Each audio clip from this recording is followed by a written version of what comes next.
2024년 12월 3일 22시 30분 대한민국 헌법이 유린당했습니다. 민주주의의 심장이 멈추었습니다. 그러나 우리 국민께서는 골든타임을 놓치지 않으셨습니다. 국회 앞으로 한달음에 뛰쳐나와 맨몸으로 계엄군 차량을 막아섰습니다. 국회를 봉쇄한 경찰에 항의하며 국회의원들과 보좌진의 국회 진입을 도왔습니다. 민주주의의 심장이 다시 뛰도록 심폐소생을 해주신 모든 분에게 존경과 감사의 마음 전합니다. 여러분이 민주주의를 살리고 대한민국을 지킨 주역이십니다. 노벨 문학상 수상자인 한강 작가는 소년이 온다를 준비하던 중 1980년 5월 광주에서 희생된 젊은 야학 교사의 일기를 보고 현재가 과거를 도울 수 있는가? 산자가 죽은 자를 구할 수 있는가라는 질문을 뒤집어야 한다는 걸 깨달았다고 합니다. 과거가 현재를 도울 수 있는가? 죽은 자가 산자를 구할 수 있는가? 저는 이번 12.3 비상계엄 내란 사태를 겪으며 과거가 현재를 도울 수 있는가? 라는 질문에 그렇다라고 답하고 싶습니다. 1980년 5월이 2024년 12월을 구했기 때문입니다. 2024년 12월 3일 23시 계엄사령부는 포고령 1호를 발표했습니다. 포고령 1호의 내용은 다음과 같습니다. 자유대한민국 내부에 암약하고 있는 반국가 세력의 대한민국 체제 전복 위협으로부터 자유민주주의를 수호하고 국민의 안전을 지키기 위해 2024년 12월 3일 23시부로 대한민국 전역에 다음 사항을 포고합니다. 1. 국회와 지방의회 정당의 활동과 정치적 결사, 집회, 시위 등 일체의 정치활동을 금한다. 2. 자유민주주의 체제를 부정하거나 전복을 기도하는 일체의 행위를 금하고 가짜뉴스, 여론 조작, 허위 선동을 금한다. 3. 모든 언론과 출판은 계엄사의 통제를 받는다. 4. 사회 혼란을 조장하는 파업, 태업, 집회 행위를 금한다. 5. 전공의를 비롯하여 파업 중이거나 의료 현장을 이탈한 모든 의료인은 48시간 내 본업에 복귀하여 충실히 근무하고 위반 시에는 계엄법에 의해 처단한다. 6. 반국가 세력 등 체제 전복 세력을 제외한 선량한 일반 국민들은 일상생활에 불편을 최소화할 수 있도록 조치한다. 이상의 포고령 위반자에 대해서는 대한민국 계엄법 제9조 계엄사령관 특별조치권에 의하여 영장 없이 체포, 구금, 압수수색을 할 수 있으며 계엄법 제14조 벌칙에 의하여 처단한다. 이와 똑같은 포고령이 44년 전에도 있었습니다. 1980년 5월 17일 밤 계엄사령부는 포고령 10호를 통해 다음과 같은 7가지 세부 조치를 발표했습니다. 모든 정치활동을 중지하며 정치 목적의 옥내외 집회 및 시위를 일체 금한다. 정치활동 목적이 아닌 옥내외 집회는 신고를 하여야 한다. 단 관원상제와 의례적인 비정치적 순수 종교 행사의 경우는 예외로 하되 정치적 발언은 일체 불허한다. 언론 출판 보도 및 사정은 방송은 사전 검열을 받아야 한다.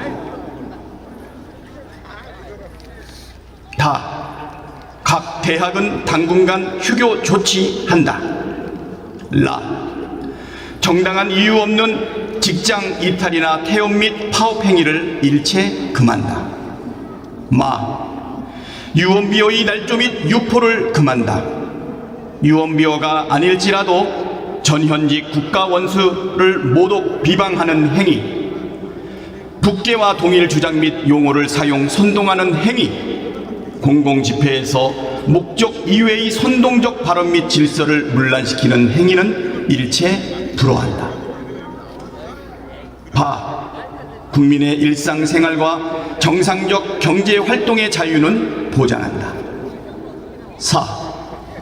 외국인의 출입국과 국내 여행 등 활동의 자유는 최대한 보장한다. 본 포고를 위반한 자는 영장 없이 체포, 구금, 수색하여 엄중 처단한다. 1980년 5월의 포고령과 2024년 12월의 포고령은 쌍둥이처럼 빼닮았습니다. 유언비어 날조가 가짜뉴스, 여론조작, 허위 선동으로 대체되었을 뿐 정치 활동을 금지하고 언론 출판을 통제하며 집회와 파업과 태업을 금지하며 위반하면 처단하겠다고 밝히고 있습니다. 12.3 비상계엄 선포 소식을 접했을 때 1980년 광주가 떠올랐습니다. 당시 계엄군은 계엄 포고령 위반을 빌미로 수천 명의 광주 시민들을 체포하고 연행하고 구금했습니다. 심지어 학살도 자행했습니다. 그러나 계엄군의 통제하에 놓인 언론은 광주의 비극을 단 한 글자도 보도하지 못했습니다. 민주주의를 위해 저항하는 광주 시민들은 불온한 폭도로 매도됐습니다. 만일 12월 3일 윤석열의 비상계엄에 분개하여 국회로 뛰쳐나온 시민들이 없었다면, 경찰 공세를 뚫고 국회 담장을 뛰어넘은 국회의원의 숫자가 모자랐다면, 헬기를 타고 국회로 난입한 계엄군이 표결 전에 국회의원들을 끌어냈다면, 계엄군 지휘관들과 군인들이 부당한 명령을 적극 따랐더라면 지금 대한민국은 80년 5월의 광주와 다르지 않았을 것입니다. 국회는 포고령의 근거에 강제 해산되고 국회의원들은 계엄군에 체포되어 어딘지 모를 장소로 구금되었을 것입니다. 일부는 고문을 받거나 반국가 세력 또는 체제 전복 세력으로 내몰려 처단되었을 수도 있습니다. 언론사는 계엄군에 의해 통제되고 모든 보도 내용은 사전 검열되고 정부를 비판하는 보도는 단 한 줄도 내보내지 못했을 것입니다. 검열을 반대하는 언론인은 포고령에 따라 처단 대상이 되었을 것입니다. 정부를 비판하거나 계엄에 반대하는 시민들은 영장 없이 체포 구금되어 군사 법정에서 유죄를 선고받거나 처단되었을 것입니다. 의사들과 전공의들은 직업 선택의 자유를 박탈당한 채 병원에 복귀하지 않았다는 이유로 처단되었을 겁니다.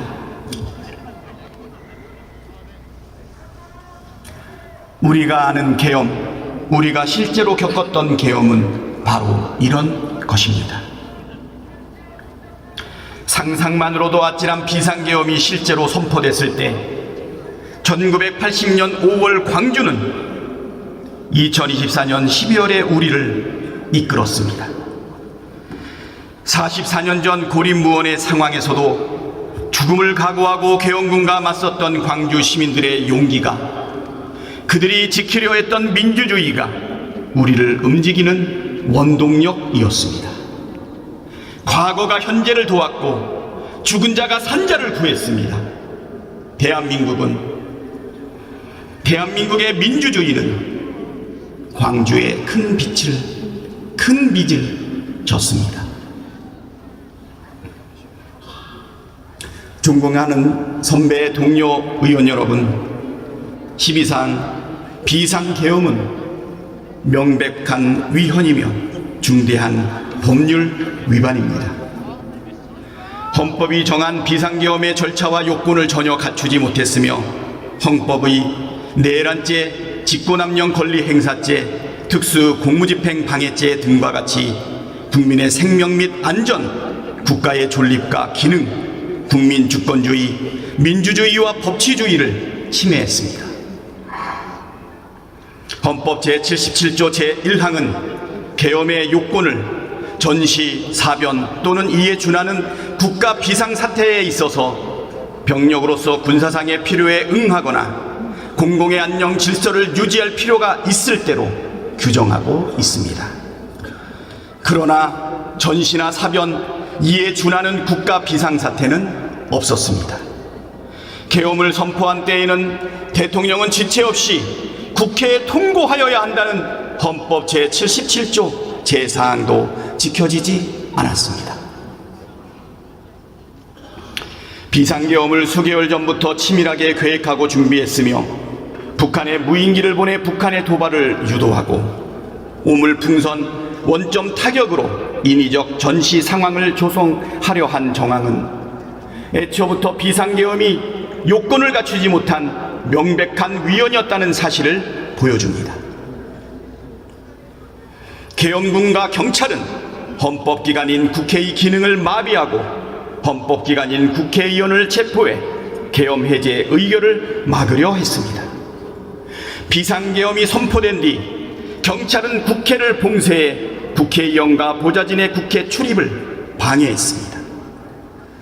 완전 무장한 계엄군이 국회로 출동하여 본회의장 진입을 시도하였고 총기를 휴대한 계엄군은 국회 본청 유리창을 깨고 국회 직원을 위협했습니다.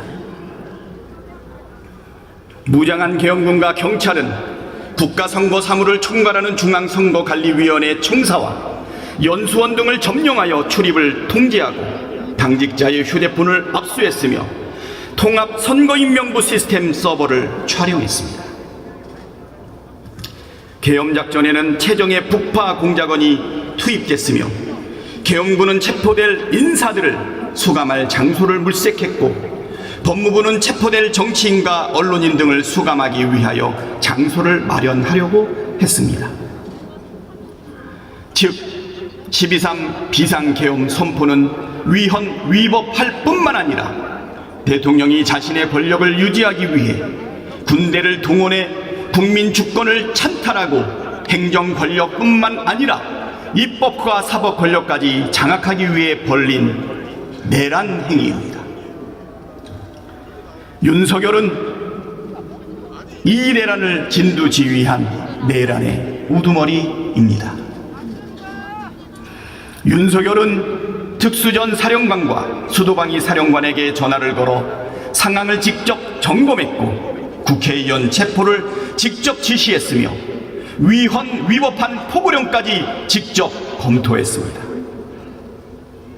곽종근 특수전 사령관에게 비아폰으로 전화를 걸어 의결 정족수가 아직 다 안 채워진 것 같다. 빨리 문을 부수고 들어가서 안에 있는 인원들 끄집어내라고 지시를 했고 홍장원 국가정보원 제1차장에게 전화를 걸어 이번 기회에 다 잡아들여 싹 다 정리해 하며 국회의장, 국회의원 등 정치인, 전 대법원장 및 전 대법관 등 법조인, 방송인, 시민사회 인사 등에 대한 체포를 지시했습니다. 경찰이 장악할 대상 기관과 인물이 적힌 문서를 경찰청장에게 하달하기도 했습니다.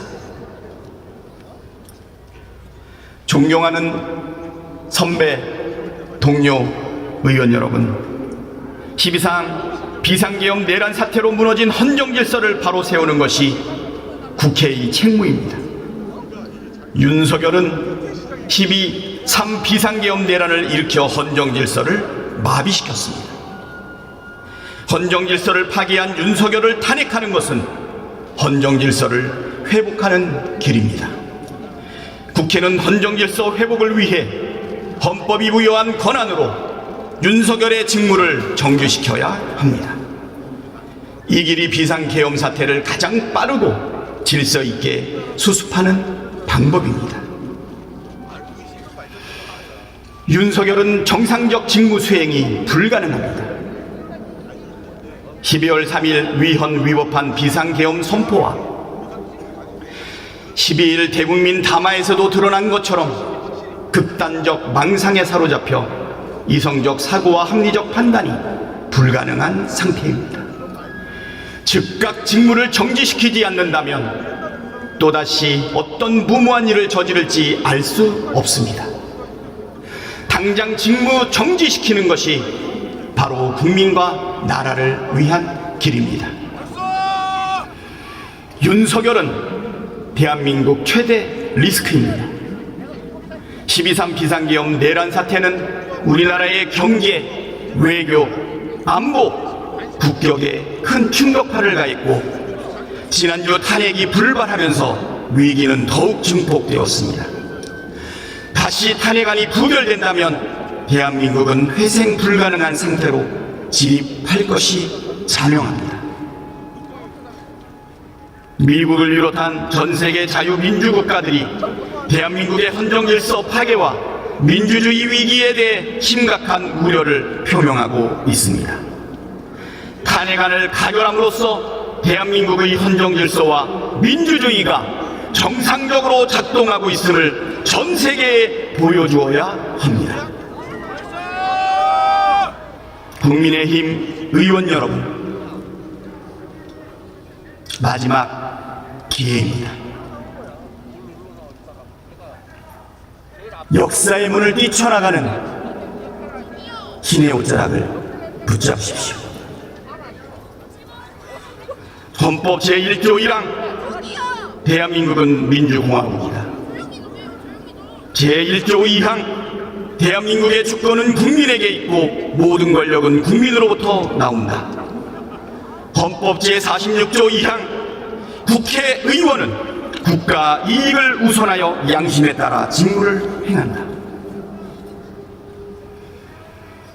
민주공화국 대한민국의 일원으로서 국민을 대표하는 국회의원으로서 국가 이익을 우선하여 양심에 따라 찬성 표결을 해 주십시오.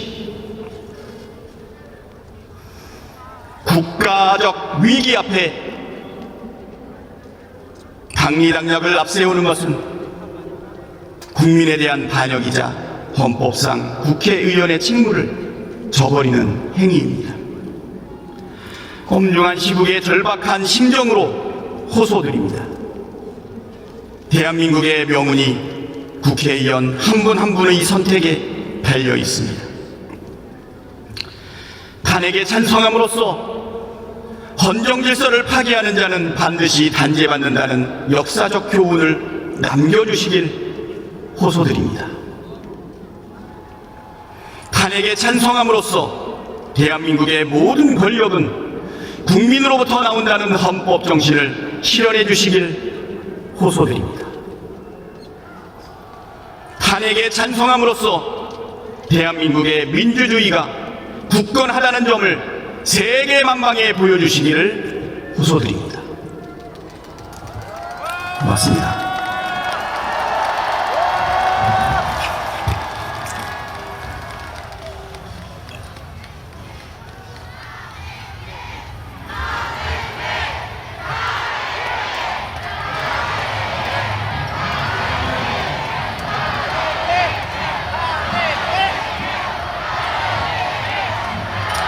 박찬대 의원 수고하셨습니다. 이 안건은 국회법 제130조 제2항에 따라 무기명 투표 방식으로 표결을 하도록 하겠습니다. 그리고 대통령 탄핵소추안은 헌법 제65조 제2항에 따라 제적의원 3분의 2 이상의 찬성으로 의결한다는 점을 말씀드립니다. 국회법 제133조에 따른 탄핵소추 의결서안은 단말기의 회의 자료를 참고해 주시기 바랍니다. 국회법 제114조 제2항에 따라 간표위원을 지명하겠습니다. 김기표 의원, 김성애 의원, 박민규 의원, 박홍배 의원, 강선영 의원, 김기웅 의원, 김소희 의원, 김용태 의원 이상 8분이 수고해 주시겠습니다. 간표위원께서는 간표위원석으로 나와 주시기 바랍니다. 투표 결과를 말씀드리겠습니다. 대통령 윤석열 탄핵소추안은 총 투표수 300표 중 가 204표, 부 85표, 기권 3표, 무효 8표로서 가결되었음을 선포합니다.